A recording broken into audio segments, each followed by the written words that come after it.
Last video में हमने सीखा था एक्टिव और पैसिव का जो ट्रांसफॉर्मेशन होता है उसको कुछ रूल्स की सहायता से किया जाता है। तो हमने 2 रूल्स सीखे थे। आज हम नेक्स्ट रूल सीखेंगे, रूल नंबर 3। रूल नंबर 3 क्या कहता है? अ passive sentence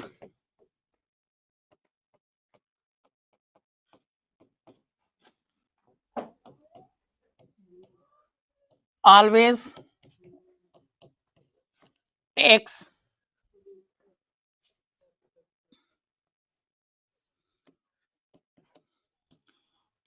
third form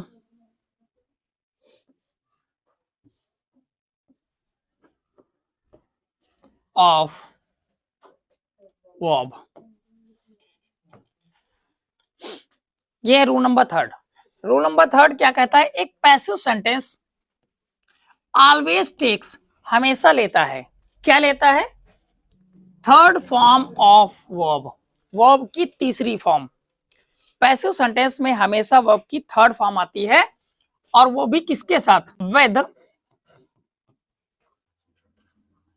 helping verb.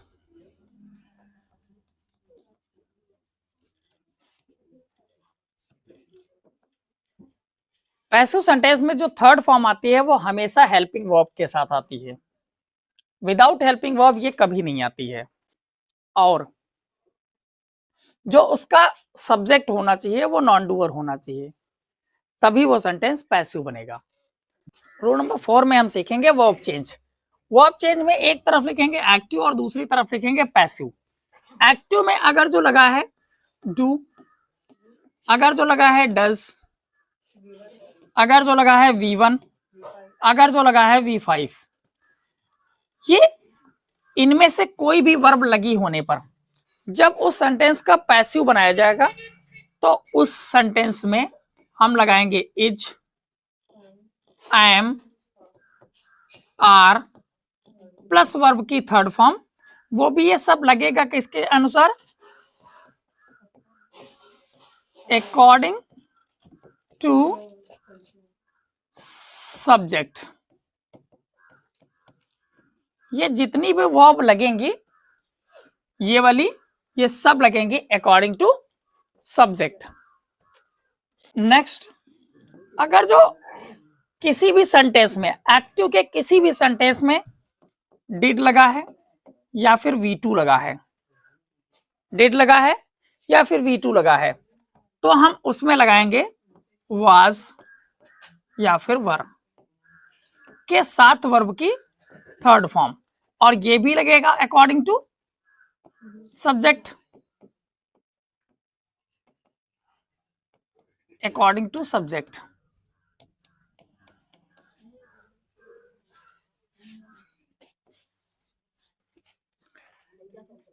Next, किसी भी सेंटेंस में, एक्टिव के किसी भी सेंटेंस में यदि विल लगा है या फिर शैल लगा है तो इसे पैसिव बनाते समय विल लगाएंगे या फिर शैल लगाएंगे प्लस बी लगाएंगे और प्लस वर्ब की थर्ड फॉर्म लगाएंगे, और वो भी काम होगा अकॉर्डिंग टू सब्जेक्ट। ये जितनी भी वर्ब लगेंगी हेल्पिंग वर्ब्स वो सारी की सारी अकॉर्डिंग टू सब्जेक्ट लगेगी।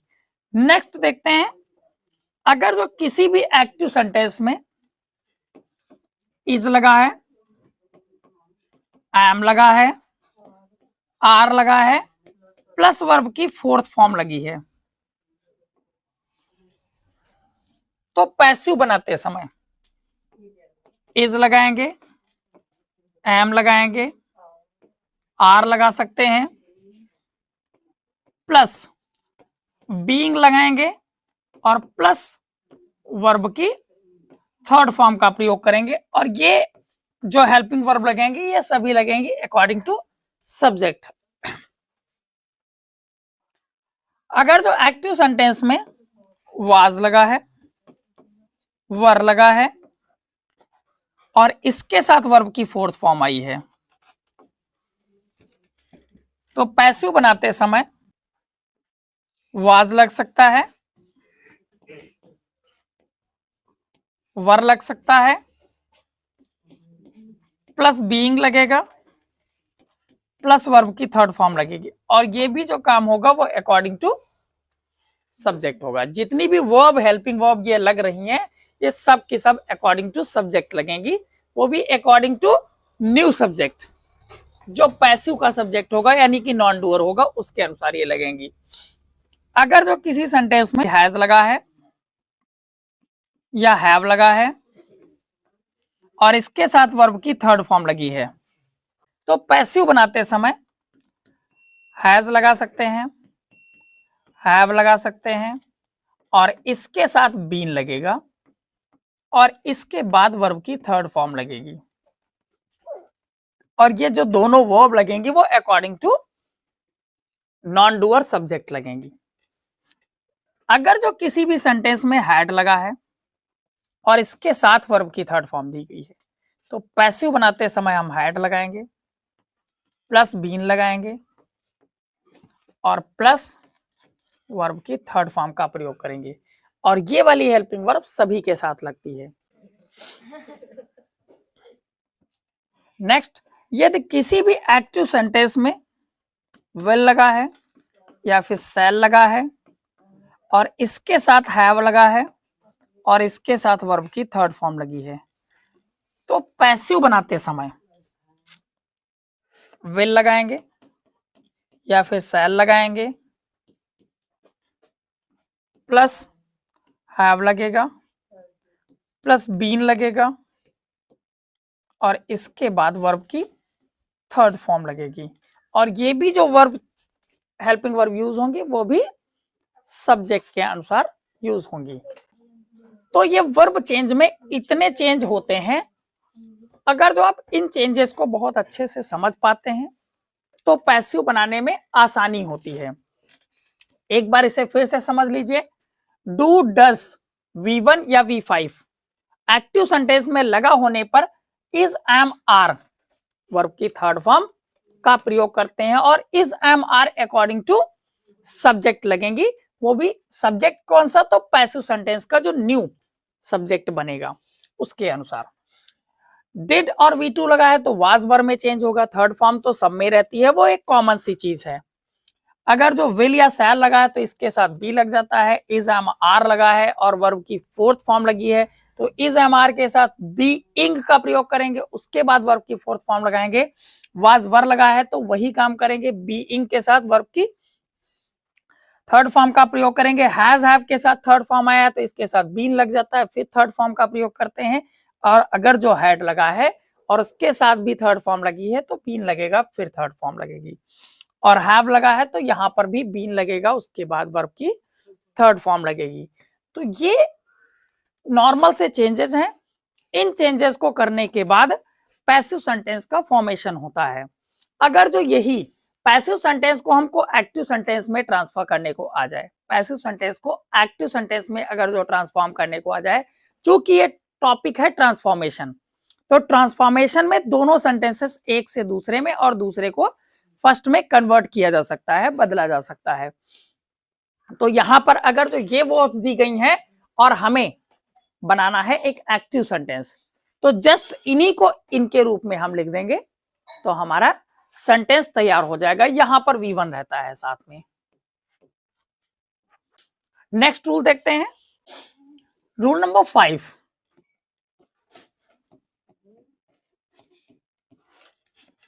रूल नंबर 5 क्या कहता है, if active sentence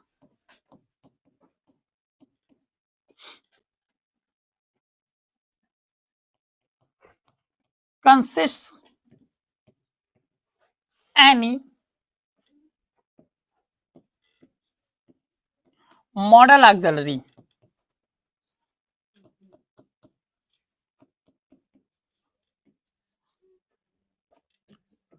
comma we must use modal auxiliary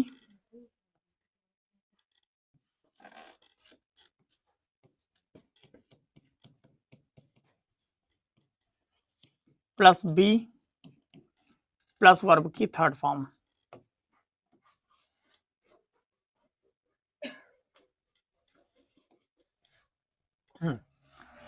यदि कोई एक्टिव सेंटेंस में निहित है, क्या निहित है, एनी मॉडल ऑक्सिलरी, कोई भी मॉडल ऑक्सिलरी यूज की गई है तो हमें यूज करना चाहिए, क्या यूज करना चाहिए, मॉडल ऑक्सिलरी के साथ बी यूज करना चाहिए, उसके बाद वर्ब की थर्ड फॉर्म यूज करनी चाहिए, इतना हमें यूज करना है। इस रूल में एक वर्ड लिखा है मॉडल ऑक्सिलरी, तो सबसे पहले मुझे पता होना चाहिए कि मॉडल ऑक्सिलरी होती कौन सी हैं।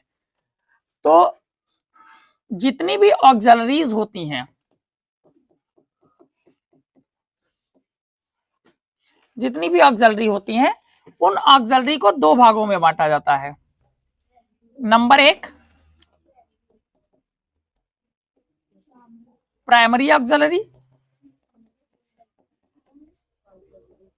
और नंबर दो, modal auxiliary.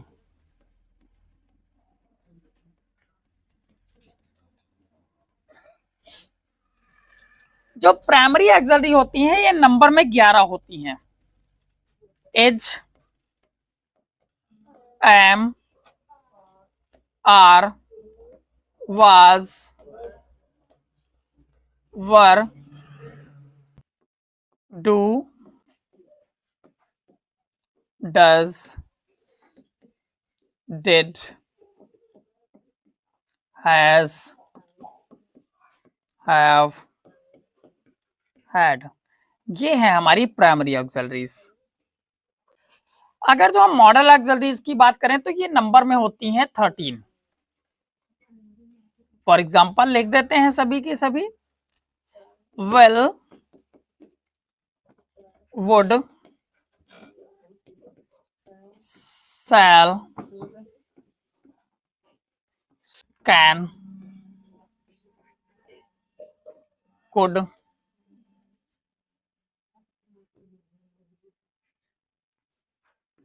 May, might, used to,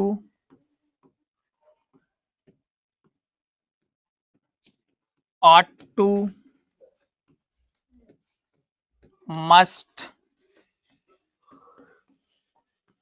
need, dare, ये है हमारी 13 model auxiliaries. will, would, shall, should, can, could, may, might, used to, ought to, must, need और dare। इन मॉडल ऑक्सिलरीज में से पैसिव बनाते समय कोई भी मॉडल ऑक्सिलरी अगर जो यूज होती है तो उसके बाद हमें बी लगाना है और उसके बाद हमें वर्ब की थर्ड फॉर्म लगानी है, तब हमारा पैसिव तैयार होता है। नेक्स्ट रूल देखते हैं, रूल नंबर 6।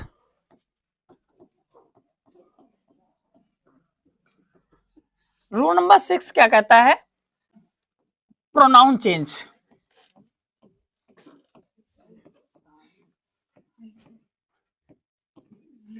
प्रोनाउन को चेंज किस प्रकार करेंगे, एक तरफ हम लिख देते हैं एक्टिव और एक तरफ लिख देते हैं पैसिव। एक्टिव और पैसिव, एक्टिव सेंटेंस में यदि सब्जेक्ट के स्थान पर प्रोनाउन आई लगा है तो हमें इसके ऑब्जेक्ट पे मी लगाना है, और वहीं अगर जो इसके ऑब्जेक्ट पे, पैसिव सेंटेंस के ऑब्जेक्ट पे मी लगा है तो और इसका सब्जेक्ट बनाना है तो हम आई बना देंगे, ये आपस में एक दूसरे से ट्रांसफर होंगे। नेक्स्ट, अगर जो यही आई की जगह पर वी लगा है तो हम इसकी जगह पर यूज करते हैं अस। अगर जो इसके अलावा सी लगा है तो यूज करते हैं हर, और अगर जो ही लगा है तो हम यूज करते हैं हिम, और अगर जो दे लगा है तो हम यूज करते हैं दम। ये है एक्टिव सेंटेंस के प्रोनाउन और वो है पैसिव सेंटेंस के प्रोनाउन। अगर जो ये 5 वर्ड मात्र लिखे गए हैं तो इनको हम इसमें चेंज करेंगे, कोई भी ऐसा प्रोनाउन नहीं है इनके अलावा जो चेंज हो। मात्र ये 5 प्रोनाउन है जो चेंज होंगे। अगर जो ये ऑब्जेक्ट पे लिखे हैं तो इनको हम सब्जेक्ट बनाएंगे, इनको सब्जेक्ट पे लिखे हैं ऑब्जेक्ट बनाना है तो वो लिखेंगे। बस ये नॉर्मल सा चेंज है। जितने भी नॉर्मल रूल्स थे वो फिनिश हो गए हैं। नॉर्मल रूल्स फिनिश होने के बाद हम सीख करेंगे प्रैक्टिस। सेंटेंस कैसे एक्चुअल में फॉर्म होगा उसके लिए हम करेंगे प्रैक्टिस। एक सेंटेंस हम नोट कर रहे हैं एग्जाम्पल के लिए अर्थात प्रैक्टिस के लिए। सरल played a match yesterday।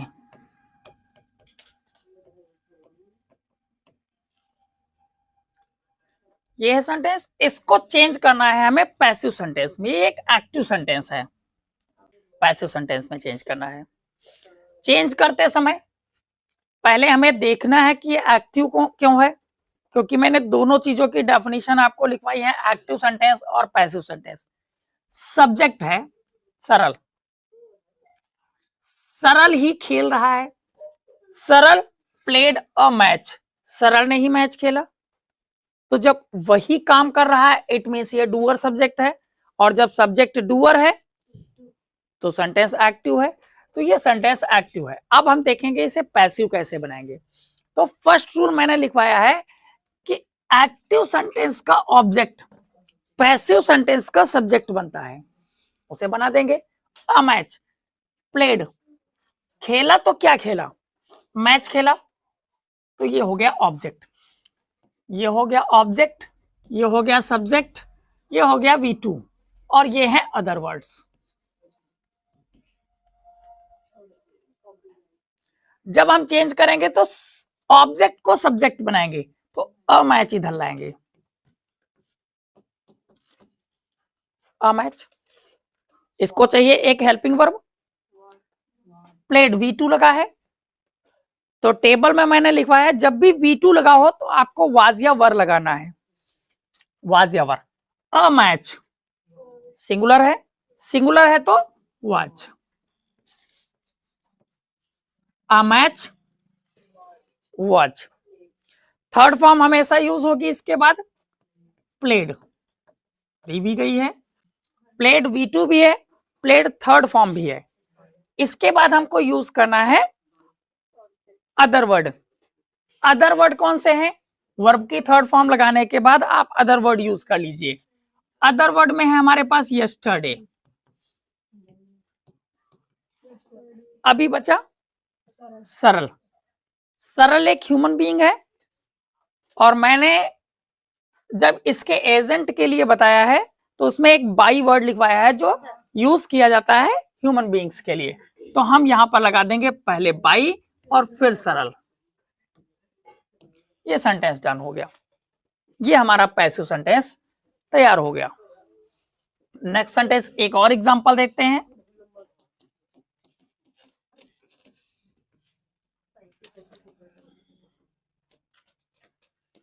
Raman